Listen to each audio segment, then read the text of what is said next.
Assalamualaikum warahmatullahi wabarakatuh. Saya Amriana. Pada video ini kalian akan mendengarkan informasi mengenai mesin-mesin pada industri pakan ternak. Ya. Jadi saya akan memberikan sedikit penjelasan mengenai jenis-jenis pakan ternak yang diproduksi oleh suatu industri pakan atau perusahaan pakan. Kemudian juga alat atau mesin-mesin dasar yang menjadi standar harus dimiliki oleh sebuah perusahaan pakan. Ya. Jadi dalam suatu industri pakan ternak ada beberapa alat dasar atau mesin dasar. Yang pertama tentunya timbangan. Ya. Jadi timbangan ini bisa terdapat dalam berbagai varian atau berbagai tipe, ya, berbagai ukuran, tergantung dari skala perusahaan pakan tersebut. Ya. Jadi timbangan ini dipakai untuk menimbang bahan-bahan baku yang akan diproduksi menjadi suatu ransum atau pakan jadi. Bila skala produksi, skala pabrik pakannya adalah skala kecil, tentunya ukuran timbangannya juga hanya yang skala kecil. Ya. Jadi ada timbangan yang manual, ada juga timbangan yang elektrik. Selanjutnya yang menjadi mesin dasar yang sebaiknya dimiliki oleh suatu perusahaan pakan ternak, selain timbangan tadi, alat timbangan tadi tentunya adalah alat grinder atau mesin penghancur. Nah, di sini kalian bisa lihat ini adalah salah satu contoh alat grinder. Jadi alat grinder itu bermacam-macam bentuknya maupun ukurannya. Ada yang namanya hammer mill, ada disc mill, ada roller mill. Nah, yang membedakan adalah model penghancur di dalamnya. Kalau ini adalah hammer mill yang skala lab yang kalian bisa lihat. Jadi saya hanya akan menjelaskan sedikit mengenai cara kerja dari hammer mill ini. Ya. Nah, prinsip kerja dari hammer mill adalah menggiling atau menghancurkan bahan-bahan baku biji-bijian ataupun bungkil-bungkilan dengan jalan menggunakan beberapa alat palu yang ada di dalam, dan ini sebenarnya bisa dibuka ini ya. Nah, di sini di dalam sini ada saringan. Nah, jadi ini ada saringan, ada screen yang bisa diganti dengan berbagai ukuran partikel sesuai dengan yang kita inginkan. Ya. Jadi hammer mill itu ukuran saringannya ada yang 1 mm, 2 mm, 4 mm atau bahkan 7 mm. Nah, yang terpenting adalah sebelum memulai menggunakan mesin ini, kita sebaiknya mengecek dulu apakah mesin ini nantinya bisa bekerja sebagaimana mestinya.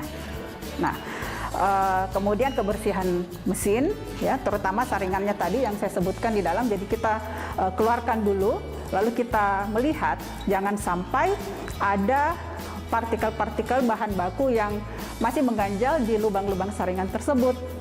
Nah, kalau misalnya itu terjadi, maka kan akan memperpendek usia mesin dan akan menghambat proses penggilingan bahan baku berikutnya.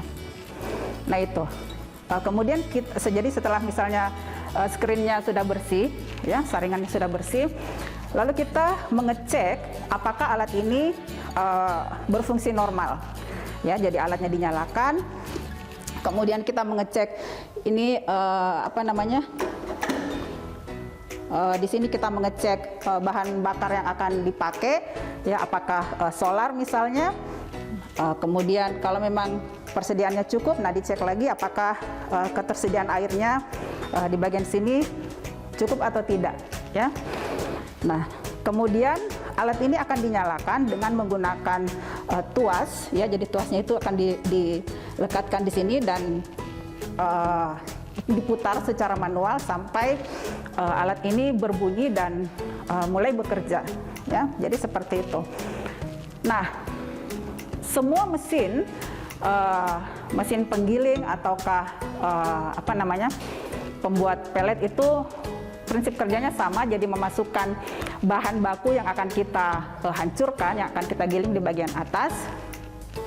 Lalu mesin ini akan bekerja menggiling bahan tersebut, lalu dengan dorongan udara didoronglah bahan baku tersebut melewati saringan dan akan keluar melalui jalan ini.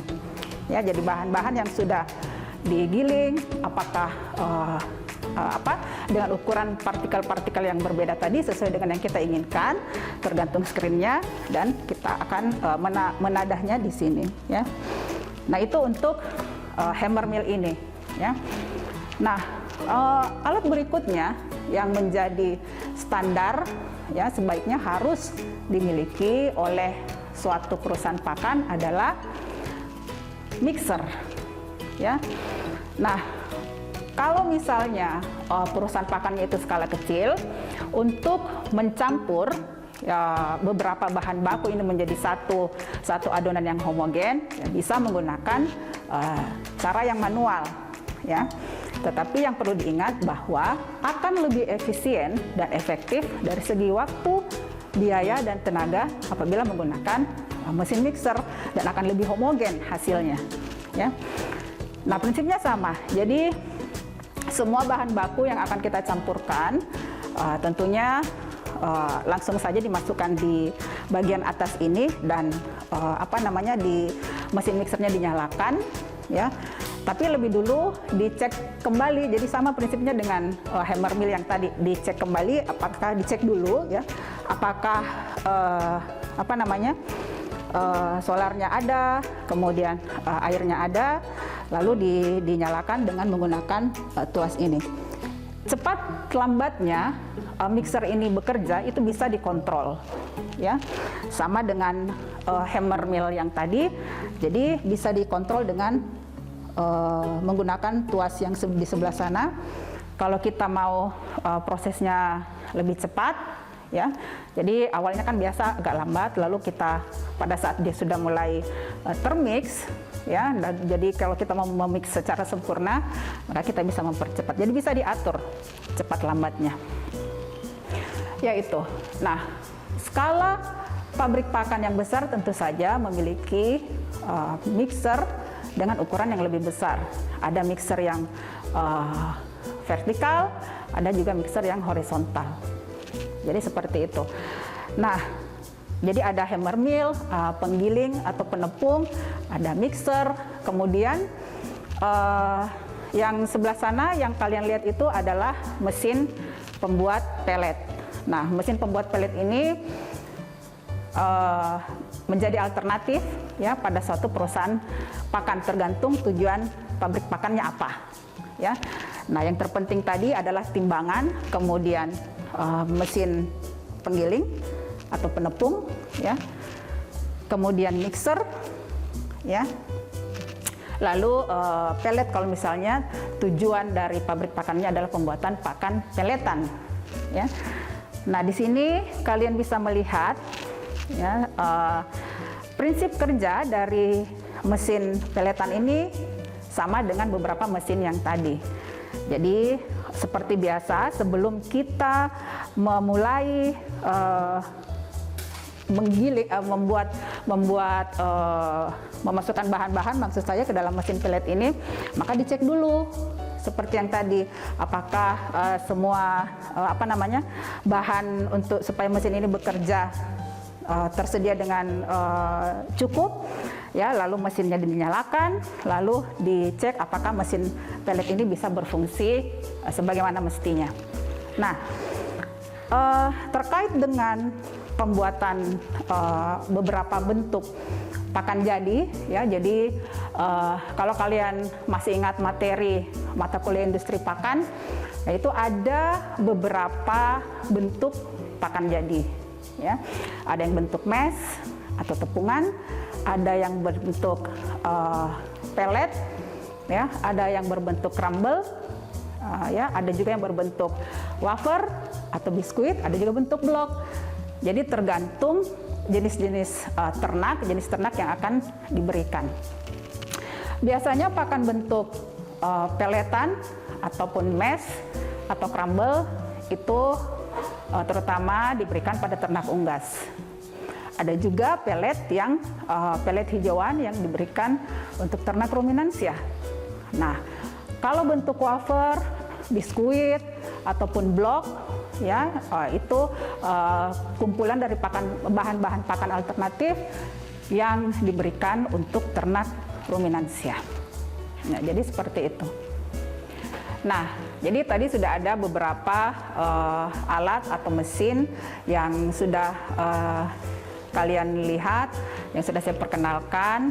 Nah, yang terakhir setelah misalnya pakan itu sudah jadi, sudah menjadi pakan komplit atau sudah menjadi satu ransum, tentunya barang ini akan dikemas, ya. Jadi kalian lihat di sini contoh-contoh bentuk kemasan, ya, dalam karung-karung. Nah, tentunya pada saat pengemasan harus si kemasan ini harus dijahit.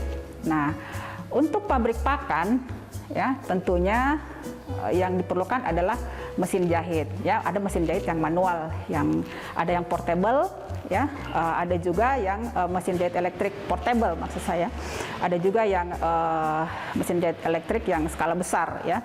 Tapi sebagian besar yang digunakan adalah yang portable karena lebih efisien dan efektif, karena bisa dipindah-pindahkan.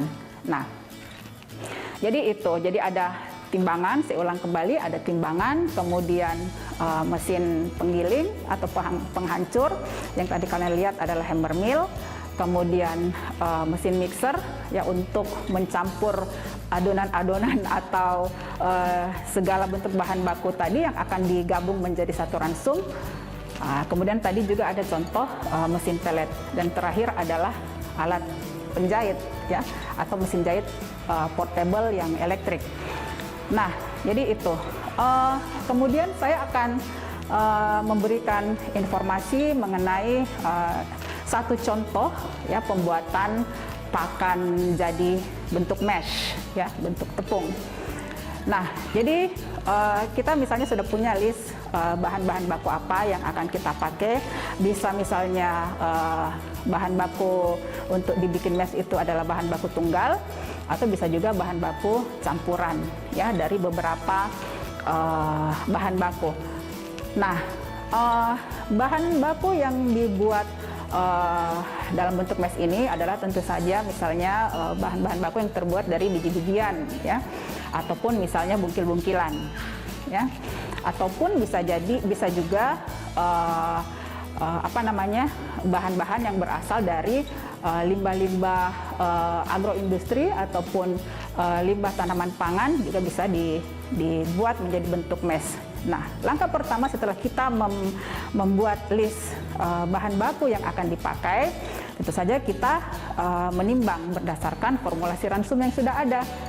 Ya, jadi kita menimbang bahan-bahan baku tersebut, berapa yang akan dipakai, lalu setiap bahan baku yang akan dipakai itu dimasukkan ke dalam mesin grinder, mesin penggiling, which is hammer mill tadi. Nah, setelah itu, setelah masing-masing itu digiling, ya, jadi kita sudah mendapatkan hasil gilingan. Kemudian bahan-bahan baku ini akan dicampurkan, ya, supaya menjadi satu kesatuan yang homogen.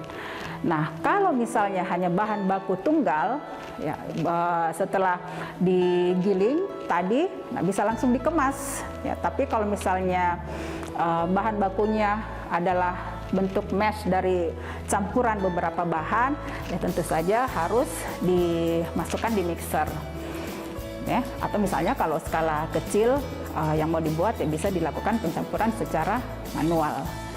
Nah, untuk pencampuran secara manual tentu saja harus mengikuti kaidah-kaidah supaya proses hasilnya nanti itu betul-betul tercampur secara homogen.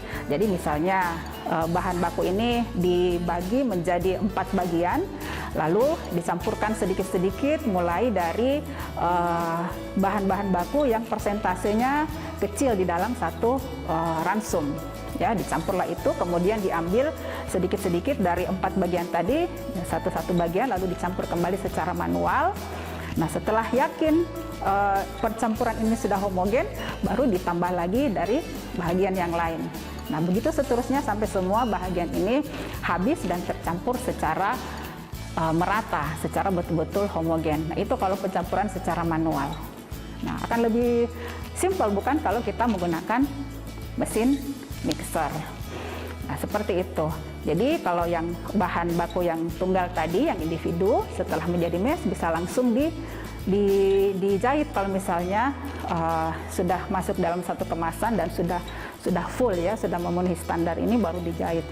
Sementara kalau yang bahan pakan campuran ya, yang sudah digabung tadi itu, yang sudah dicampur menjadi satu bentuk ransum atau pakan jadi mesh, nah baru dimasukkan dalam kemasan lalu dijahit ya. Oke, jadi seperti itu contoh pembuatan pakan jadi dalam bentuk mesh. Saya kira cukup sekian dari saya. Semoga informasi yang saya berikan bisa bermanfaat. Khususnya nanti ya, siapa tahu ada adik-adik yang setelah menjadi alumni akan berkecimpung di industri pakan ternak atau misalnya membuka pabrik pakan sendiri. Ya, semoga informasi ini bisa bermanfaat. Mohon maaf atas segala kekurangan. Terima kasih. Wassalamualaikum warahmatullahi wabarakatuh.